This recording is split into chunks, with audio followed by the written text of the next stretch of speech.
Hey there guys, how's it going? It's Lord Char 1892. Today we're going to be going over the new patch notes that just dropped, but instead this time we're just going to be going over the important stuff that matters to the game. We're going to leave all the fluff out so this video doesn't end up being way too long. Hopefully you guys enjoy the video. Remember to subscribe, that really does help me out. Let me know in the comments what you thought of the new notes. Audio. We have new updated parry sounds, regular and stun, based on player feedback. We've also improved stab sounds. Okay, this is the old parry sound. These are the new parry sounds. Thank God, finally. I'm fucking stoked that they finally fixed that weak ass parry sound that they had at the launch of the game. Goddamn detrimental on first impressions. Now that parry sound sounds good, it sounds meaty, sounds like a good clash between weapons. Okay, so there has been some enhancements to PvP, some balancing, so let's go over that. So boss weapons in regards to PvP. We've observed that some players have heavily relied on specific boss weapons and spells for PvP, which has led to a less than diverse gameplay experience. To address this, we've made quite a few adjustments to these items. Number 1.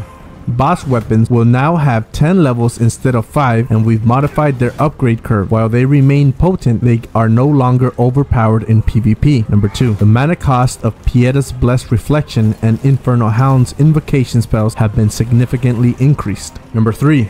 Exploding bolts and shattering bolts now require more ammunition to use. Number 4. The usage cost of Corrupted Banner's Javelin has increased, and its damage output has been nerfed. To facilitate this transition, we've temporarily reduced the cost of Beryllium chunks at the shrine, making it easier for players to get their boss weapons from 5 to 10, but also to make it easier to try out different weapons and create more varied builds. Our goal is to foster a more varied and enjoyable game playing experience for all, while avoiding overpowered weapons. We appreciate your understanding and ongoing support. Other tweaks. Additionally, we've made these additional adjustments for PvP.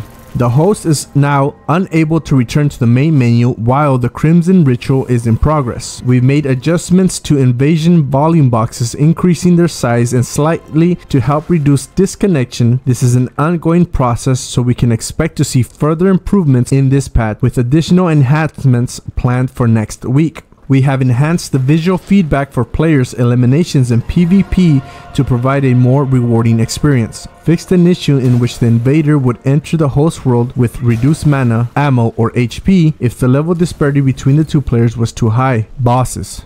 Taught a new trick to the Sanctified Huntress, allowing her to use her dash teleport when cornered against a wall by the player or an NPC helper. Griefbound has been adjusted to be more aggressive in her boss fight as well as her minions. When killing the Light Reaper at a specific frame of one of his specific attacks, it would interrupt his death animation, leaving him unanimated for a few frames. We've increased the challenge for a boss at the bottom of a very dark place. That aberration, Born from Love, now has higher pacing and a bit more punch.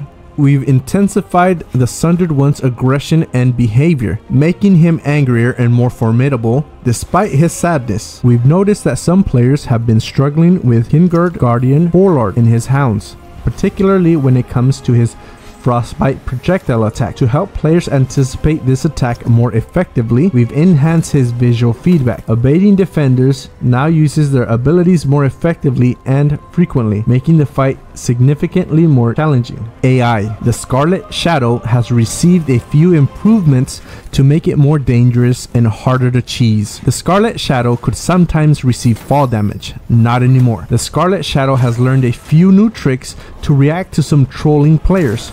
Now, you can't hide from him by taking an elevator or get to the top of some assets to shoot him without being touched. He's more resourceful, you've been warned. The Scarlet Shadow now has a few more navlings to be able to jump up and down some platforms. Running away from it is now even more challenging.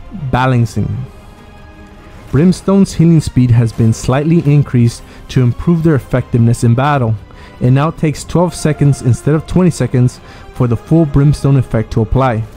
Curse of Adir has seen its duration increase from 10 seconds to 30 seconds and its damage per second from 2 to 5. Barrage of Echoes cost has been increased by around 25% and damage decreased by 20%. Defensive Aura has been nerfed by increasing its maintenance cost by 20%. Fixed Holy Slash, being easily destroyed upon physical collision, fixed Rain of Thorns not causing the smite status effect sometimes, also increasing the damage by almost 50%. It's a great tool to fight abundant regular mobs, especially in co-op or when helping other people. Fixed tick damage invulnerability on some of the following spells: Sliding Swords, Sacred Ground, Dark Mass, Poison Mist, Umbral Mist, Holy Beam, and Umbral Nail. Healing Aura has been nerfed with a decrease in its base healing per second from 8 to 6.5, which is approximately a 20% nerf, increasing the visceral damage multiplier on Umbral Assassin swords